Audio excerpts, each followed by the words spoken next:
का जो क्वेश्चन है कि छत्तीसगढ़ हाई कोर्ट का जो ऑर्डर है कंटेम्प्ट का, जो 6 नवंबर को आया हुआ है, उसका इम्पैक्ट क्या है, उसमें अ, वास्तव में लिखा क्या गया है? क्या बीएड को बाहर करने की बात कही गई है और डिप्लोमा को जो है नियुक्ति देने की बात कही गई है, सिलेक्शन लिस्ट रीअरेंज को बात करने की बात जो कही गई है? इस पर मैं स्पष्ट जो चीजें हैं उसको बताना चाहूंगा, क्योंकि हाल ही में हाई कोर्ट का जो ऑर्डर है कंटेम्प्ट का, वो भी आ गया है। वो आपके स्क्रीन पर भी आप देख सकते हैं कि माननीय व्यास जी की बेंच ने केवल और केवल उन्हीं चीजों को शामिल किया है जो माननीय हाई कोर्ट ने 2 अप्रैल 2024 को अपने आदेश में दिया था, पैरा 39 में दिया था, स्पष्ट लिखा हुआ है। और इसी के साथ ही एक चीज और स्पष्ट हो जाती है कि पैरा 39 में इस चीज का उल्लेख था कि बीएड को बाहर करते हुए सिलेक्शन लिस्ट को रीअरेंज करने हैं। तो अभी आपका जो क्वेश्चन था, क्या बीएड को बाहर करने की बात कही गई है, तो बिल्कुल उसमें स्पष्ट बात लिखी हुई है और उसी के अकॉर्डिंग जो है सिलेक्शन लिस्ट को रीअरेंज करना है। ये भी जो कंटेम्प्ट का ऑर्डर है उस पर नीचे लिखा हुआ है, उस पर लास्ट लाइन पे भी लिखा हुआ है एक्सक्लूडिंग बीएड कैंडिडेट्स। तो बीएड कैंडिडेट को बाहर करते हुए नई सिलेक्शन जो लिस्ट है उसको जारी करने हैं और उसके अनुसार जो है जो भर्ती प्रक्रिया है उसको आगे बढ़ा करके डिप्लोमा होल्डर्स को ज्वाइनिंग देनी है। जैसा कि ये पूछा जा रहा है कि क्या 21 दिनों में जो है डीपीआई काम करेगी, जो 21 दिन का समय माननीय हाई कोर्ट के द्वारा दिया गया है। तो इसमें एक चीज बहुत स्पष्ट रूप से कहना चाहूंगा, क्योंकि उस समय लाइव जो स्ट्रीमिंग थी वो बंद हो गई थी और मैं वहां सामने समक्ष खड़ा हुआ था। तो ये चीजें हुई थी कि दिव्या मिश्रा मैडम जो है जुड़ी हुई थी और चावरे सर भी जुड़े हुए थे और एक सहायक संचालक भी थे। तो माननीय व्यास जी ने स्पष्ट रूप से पूछा, ये एक्सरसाइज को अभी तक आपने किया नहीं है, आपको कितना दिन का समय चाहिए जिसमें आप लोग बीएड को बाहर करके डिप्लोमा होल्डर्स के लिए नई सिलेक्शन लिस्ट पूरी डाटा के साथ सबमिट करेंगे और वो लिस्ट जारी करेंगे। तो दिव्या मिश्रा मैडम जी ने कहा था कि इसमें जो मामला है ये पूरे जिलों में होती है, जो नियुक्तियां हैं सहायक शिक्षक की वो जिला शिक्षा अधिकारी के माध्यम से जिला स्तर पर होती है। तो वहां से डाटा कलेक्ट करने में टाइम लगेगा, जिसपे माननीय व्यास जी ने सुस्पष्ट रूप से कहा कि आज कंप्यूटर का जमाना है, आप ऑनलाइन के माध्यम से 5 मिनट में जुड़ गए तो डाटा निकालने में भी कोई ज्यादा अधिक समय नहीं लगता है, तो हम आपको अधिक समय देंगे नहीं।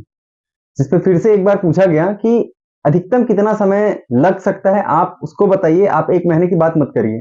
जिसमें दिव्या मिश्रा मैडम जी ने कहा कि 15 से 20 दिन कम से कम लगेंगे। तो माननीय हाईकोर्ट ने कहा कि हम आपको 21 दिन का समय देते हैं, 21 दिन पे आप वो डाटा सबमिट करें और सिलेक्शन लिस्ट को रीअरेंज करते हुए डिप्लोमा होल्डर्स के बीएड को बाहर करते हुए आपको सिलेक्शन लिस्ट को जारी करना है और उसके माध्यम से जो काउंसलिंग प्रक्रिया है या डॉक्यूमेंट वेरिफिकेशन का जो प्रक्रिया है, नियुक्ति प्रक्रिया, उसको आगे बढ़ाने हैं। ये 21 दिन के अंदर में ये एक्सरसाइज करेगी। ये सरकार और विभाग इसके लिए बाध्य है, क्योंकि कंटेम्प्ट से कोई भी अधिकारी हो वो बच नहीं सकता। इससे पहले भी हमने कई सुनवाइयों के माध्यम से देखा है कि बड़े बड़े अधिकारियों को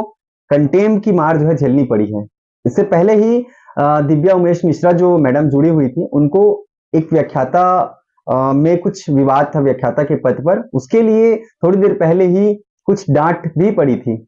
तो मामला जो है सुस्पष्ट है कि 21 दिन के भीतर विभाग को काम करना पड़ेगा। और इसके लिए दूसरी बात जो थी कि हमारे संघ के माध्यम से क्या किया जा रहा है, क्योंकि अल्टीमेटली हमको ज्वाइनिंग चाहिए, अपॉइंटमेंट चाहिए। तो हम लगातार प्रयास कर रहे हैं, शिक्षा विभाग को एक बार फिर से हम अवगत करा रहे हैं। हमारे कुछ साथी जो है शिक्षा विभाग पहुंच रहे हैं और शिक्षा विभाग पहुंच करके जो कल का ऑर्डर है उसको ले जा करके देंगे और इसमें बताएंगे कि कोर्ट का ऑर्डर है, अब इसको आप फॉलो करिए। तो हमारे एक तरफ से लगातार इससे पहले भी प्रयासरत थे, कोर्ट का ऑर्डर था, हम लगातार बार बार जा करके मिले थे, जिस पर कार्यवाही नहीं हुई थी। इसी के संदर्भ में हमने हाई कोर्ट में कंटेम्प्ट का लगाने का फैसला किया।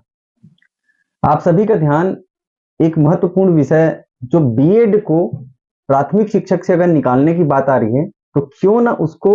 वर्ग 2 में प्रमोट कर दिया जाए, जो कि माननीय व्यास जी की बेंच ने सजेशन दिया था सरकार को। इस पर भी मैं चर्चा करना चाहूंगा थोड़ा सा, चूंकि ये न्यायालय का मामला है, इस पर मैं ज्यादा कुछ कहूंगा नहीं, लेकिन कुछ जो चीजें हैं उसको मैं बता देना चाहूंगा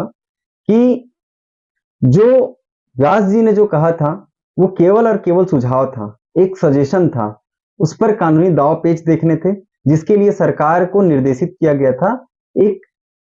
संकेत दिया गया था कि सरकार ऐसा चाहे और अगर ऐसा नियम में होगा तो ऐसा कर सकती है, जिससे जो है दोनों पक्ष जो है खुश रहेंगे। हम भी चाहते हैं कि जो बीएड होल्डर्स हैं वो जो है रोजगार में बने रहें,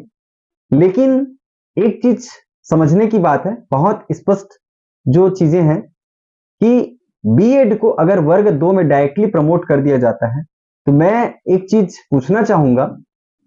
अभी जितने बीएड होल्डर्स हैं जो और शिक्षा संगठन हैं वो लगातार इन विषयों पर चर्चा कर रही थी, सरकार को सुझाव दे रहे थे कि बीएड को जो है प्रमोट कर दें या नौकरी से न निकालें। तो मैं इस पे पूछना चाहूंगा, जैसे वर्ग 2 में अगर डायरेक्टली प्रमोट कर दिया जाता है तो एक तो 3000 का जो संख्या है बीएड कैंडिडेट्स के 2800 जो 97 है, उतने संख्या को अगर वर्ग 2 में डायरेक्टली प्रमोट कर दिया जाता है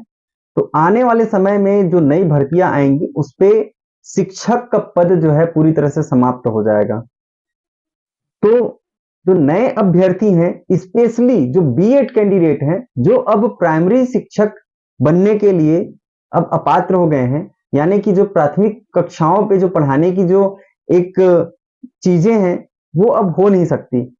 तो केवल और केवल उनका स्थान बचता है वर्ग 2 और ऊपर की। तो वर्ग 2 में अगर 3000 पद पहले से ही बीएड वालों को शामिल कर लिया जाएगा, उनको रिक्रूट कर दिया जाएगा, प्रमोट कर दिया जाएगा, वो 3000 पद समाप्त हो जाएंगे। तो उस 3000 के नोटिफिकेशन के लिए लाखों लोग एग्जाम दिलाते हैं, तो लाखों लोगों का राइट चला जाएगा, पहली बात। दूसरी बात, जो सहायक शिक्षक हैं, जो प्राथमिक स्तर पर अभी पढ़ा रहे हैं, जो पिछले 10 वर्ष से 15 वर्ष से कार्यरत हैं, सेवा दे रहे हैं, वो प्रमोशन की जो है आस लगाए बैठे हैं कि हमारा प्रमोट होकर के वर्ग 2 में नौकरी लगेगा। तो अगर 3000 पद जो है डायरेक्टली बीएड को रिक्रूट कर दिया जाएगा, प्रमोट कर दिया जाएगा, तो उन सभी सहायक शिक्षकों के साथ भी अन्याय होगा जो वर्ग 2 में प्रमोशन की आस लगाए हुए इतने लंबे समय से सेवा दे रहे हैं, ये उनके साथ भी अन्याय है। और तीसरी चीज, अभी जिन अभ्यर्थियों ने, बीएड के अभ्यर्थियों ने या डीएड के अभ्यर्थियों ने एग्जाम दिलाया था वर्ग 2 में, और जैसा कि लास्ट कट ऑफ रैंक या कट ऑफ नंबर मान लो 80 नंबर होगा बीएड के लिए या डीएड के लिए वर्ग 2 में जाने के लिए, तो 80 नंबर वाले का तो हुआ था अभी, लेकिन 79, 78, 75 नंबर वालों का जो है नहीं हुआ, क्योंकि वो कट ऑफ लिस्ट से बाहर थे, कट ऑफ रैंक से बाहर थे। तो मैं एक चीज पूछना चाहूंगा, अगर बीएड कैंडिडेट्स को वर्ग 2 में डायरेक्टली प्रमोट कर देते हैं तो उन 78 नंबर वाले, 75 नंबर वालों का क्या होगा? अगर बीएड कैंडिडेट वर्ग 2 में जो 60 नंबर, 65 नंबर या 70 नंबर ला करके बैठे हुए हैं, अपात्र हुए हैं, और वर्ग 3 में जो है जो भी रैंक बना होगा उसके अनुसार नौकरी कर रहे थे, तो वर्ग 2 के अनुसार उनका रैंक तो कम था, तो उनसे ज्यादा रैंक वाले जब अभ्यर्थी अपात्र हैं तो उनसे कम रैंक वाले बीएड अभ्यर्थियों को कैसे वर्ग 2 में प्रमोट कर दिया जाएगा? तो क्या ये उन अभ्यर्थियों के साथ अन्याय नहीं होगा जो 78 नंबर ला करके भी कट ऑफ रैंक या कट ऑफ नंबर के नीचे है, इसलिए उनको वर्ग 2 में नौकरी नहीं मिला? तो ये उनके साथ भी अन्याय होगा। तो इन सारी चीजों को देखनी चाहिए, समझनी चाहिए, और सरकार को इन सभी विषयों पर गंभीरता पूर्वक विचार करके आगे की कार्रवाई करनी चाहिए। हालांकि सुप्रीम कोर्ट ने आदेशित किया है कि वर्ग 3 के लिए बीएड जो है कैंडिडेट जो है अपात्र हैं, उसके बाद जो बीएड कैंडिडेट का जो स्थान है वो पूरी तरह से अवैध हो जाता है, उनकी जो नियुक्ति अवैध हो जाती है और उनको नियमों के विरुद्ध अलग से प्रमोशन भी नहीं दिया जा सकता। ये सीधा सीधा जो है अन्यायपूर्ण जो है सरकार का रवैया होगा अगर ऐसा होता है तो। और साथ ही साथ लाखों युवा अभ्यर्थी जो अपनी तैयारी में लगे हुए हैं, वर्ग 2 की चाह में लगे हुए हैं, उनके साथ भी अन्याय होगा। तो इन सारी मुद्दों पर गंभीरता पूर्वक विचार करनी चाहिए, और केवल ये जो है मेरा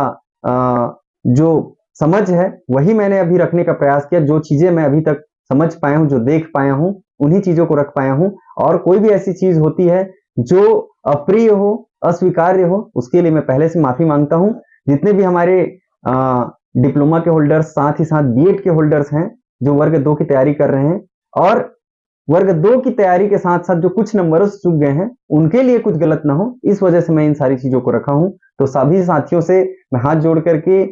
निवेदन करूंगा कि आप जो भी स्थिति बनती है उसके लिए आगे के लिए आप सभी सजग रहिए, आप सभी को एक्टिव होना पड़ेगा। जो स्थिति बनेगी वो आपको स्वीकार करना पड़ेगा।